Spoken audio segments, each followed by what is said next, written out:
Hi everyone, my name's Mark Deary, and in this video I want to talk about that there's only so much time in a day. How do you know what to prioritize? Priorities are a big thing for me. It's funny, I write it almost every day as the thing that I kind of failed at, or the reason I didn't get more done is because I didn't set my priorities right.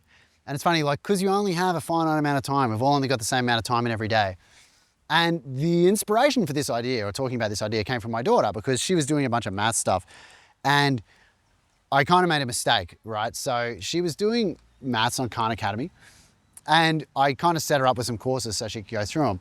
And on Khan Academy, they had like year 2 maths, and then they had, it was called like grade 2 maths because she's in grade 2. And then they had pre-primary maths, I think it was called. Or, no, it was called primary maths refresher or something.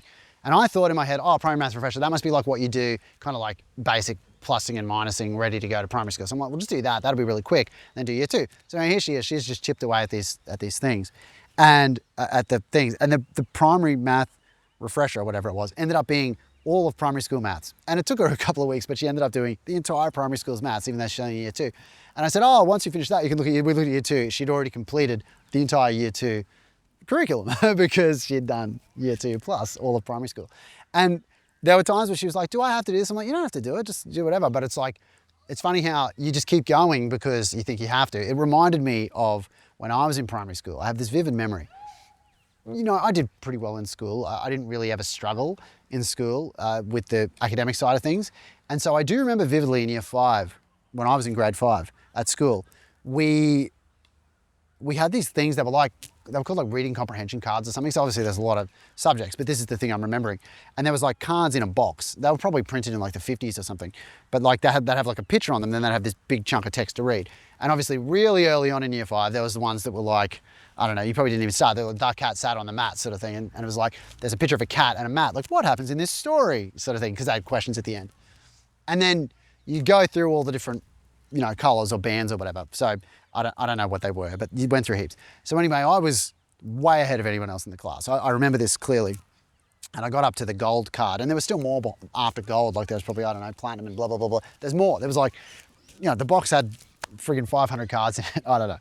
Anyway, so I was further than anyone else. Most people in the class were up to like green or whatever, and I was 20 cards ahead of that up to gold. Because every day we'd do, you know, 15 minutes of comprehension.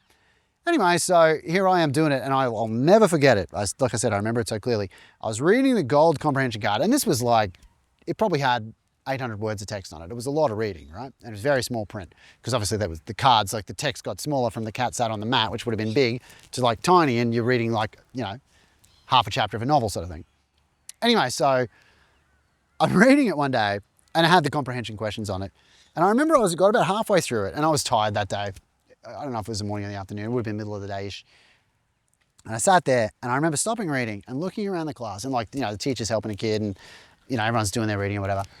And I remember thinking, I am like 20 cards ahead of the next smartest kid in the class. Like, I know I'm so far ahead. Why am I doing this? Like, why don't I just put my head down and have a rest? Like, why don't I just work slow or not care? Like, why am I doing this? And it wasn't a priority for me. I didn't care about reading comprehension, you know. I just did it because I was told, just like Elise did the entire primary school maths curriculum in year 2 because she didn't stop to think, hey, should I be doing all this? You know, I'm like, because I said to her, I don't care if you do it.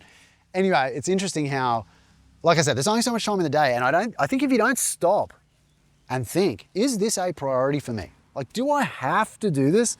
And if I don't have, and if I do have to, why? Like, what's the, you know, like obviously I have to feed my kids, so, you know, you can't not feed your kids, that sort of thing. So it's like, if this is an essential necessity, I will do it.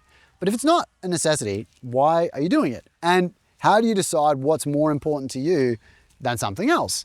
Again, I thought this would be a good idea. It's in my list, but after the last video I made where I talked about prioritizing your interests and obsessions, a lot of people don't prioritize leisure time. They don't prioritize doing the things they want to do. Instead, they do things like stay on the hamster wheel, you know, of life, doing things they don't really need to do, even if they're way ahead of where they really need to be, but they keep doing it because it's what they do or because it's the next easiest thing. There's no thinking required, right? You just keep doing it, even though it's not a priority for you. The thing that makes this even more complicated is when other people's priorities come to you and it's not in any way a priority for you, but you might drop everything and be like, oh, they need me to help them move this weekend.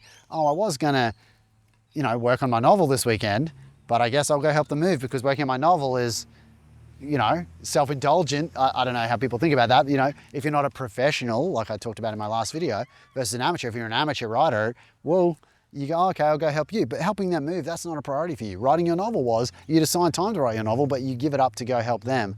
And there's so many things like this. Other people, especially in work, people are, oh, we need you to help with this because this is a high priority. But you might have your own work to do, and you might not have looked at what it is that you need to be doing.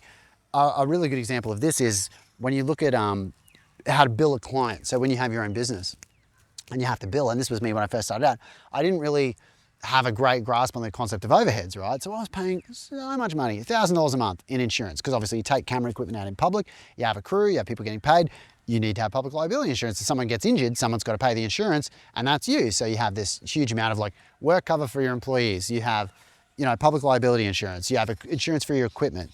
So the insurance bills go up and up and up. And then when you're charging someone for a job, whatever the price, let's just say that you're doing a 2-hour shoot and you're charging $600 for the shoot. The client might go, $600, oh, you're doing a shooting for 2 hours, that's $300 an hour. It's like, yeah, well, we're gonna have all these people there. We're gonna have a big list of things. And you got to factor in, we've got to drive there. That's going to use fuel. We're doing wear and tear on our car. We've got to pay for all of our insurance. The cheapest we can make this is $600. It's really worth $2,000, but we're making it $600 sort of thing. And then they go, $2,000. Obviously, you don't want to work with that red flag client. But my point is, you have to factor these things in. And it's interesting, when you at work, it's something I would do. Someone would go, oh, can you do this? I'm like, sure. But I haven't stopped to think, wait, what are my priorities? What order do my priorities come? So I'll just go, yep. And then you'll go, and then you're more stressed later because you have to use your leisure time to do the things that were priorities for you, that were important. Where you worked on this thing for this person, it was not important to you at all. And your relationship to that person is probably not important either. But for whatever reason, you'll go help them. So yeah, this is me reflecting on priorities. It's when you just do something because, when you help someone else because, instead of stopping and thinking, is this a priority? And it's something I really want to help my kids with. And it's something I'm going to try and focus on myself in the new year, is to really focus on, is this a priority? Is this for me or is it for someone else? And do I really need to be doing this? Do you need to get to the gold level reading comprehension? At that point, I had year 5 level comprehension down, I've always remembered, why am I doing this? I'm pretty sure I still finished the card and went on to other cards, but I just remember that day just thinking, I'm so far ahead. Why am I doing this? And I heard another person actually, they were talking about homeschooling their kids. It was in a book we read earlier this year. I think it was called the 5-hour school week or something. I can't remember the exact name of the book, but it was something like that. And she said in that, her kid would go to school, be way ahead of everyone else, because they were sending them to a private school. Or maybe they were in public school first, and then there was some issues with bullying or something. So then they moved them into a private school. And in the private school, they had all this homework. So the parent went to a teacher interview saying, hey, my kid's filled with anxiety. My kid is really stressed.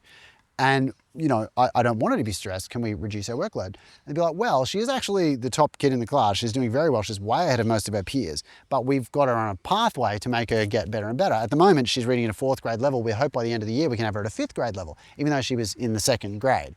And so it's well, wait, and the kid even said herself, I'm in the 2nd grade. I'm so much better than everyone else. Why can't I just stay at 2nd grade level?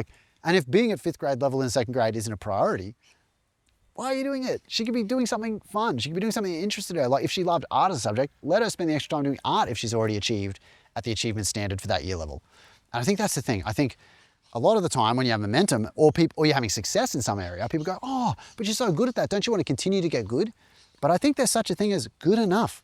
And if it's not a priority, good enough is better than good enough, right? Stop. Yeah, this is a video for me more than it is a video for you. It's something I want to remember going into the new year, that this year I really don't want to do things just because I have momentum or just because they're in front of me right now with a certain level of urgency, right? That's not what I want to focus on this year. My focus this year is going to be on priorities, and I hope for your sake that your year will be filled with you working on things that are priorities for you, because there's only so many hours in the day, and wouldn't you rather be working on the things that are important and mean something for you rather than doing things arbitrarily and squandering your life? There's a really great book. I can't remember the name of the book. It was 4,000 Weeks, effectively, by Oliver Berkman. He's a really amazing writer, and you should definitely read this book. It's one of the best nonfiction books ever. His other books are really good as well. He had one called The Antidote, which is about happiness, and he's had a lot of good books. But this one, I think, is his best book so far. And it basically says, life is short. Don't waste your time with, to-do lists and stuff. Who cares about to-do lists? Just do the things that are a priority. So yeah, there's a good book for the new year if you haven't already read it, 4,000 Weeks. But yeah, maybe I'll reread it too going into the new year. But yeah, Only so many hours in the day, so try to focus on what is important to you. That's what I'm saying to you who is watching this, but also to myself when I'm rewatching it later. Okay guys, thanks for watching today. I hope you have a really great day and I will see you in the next video.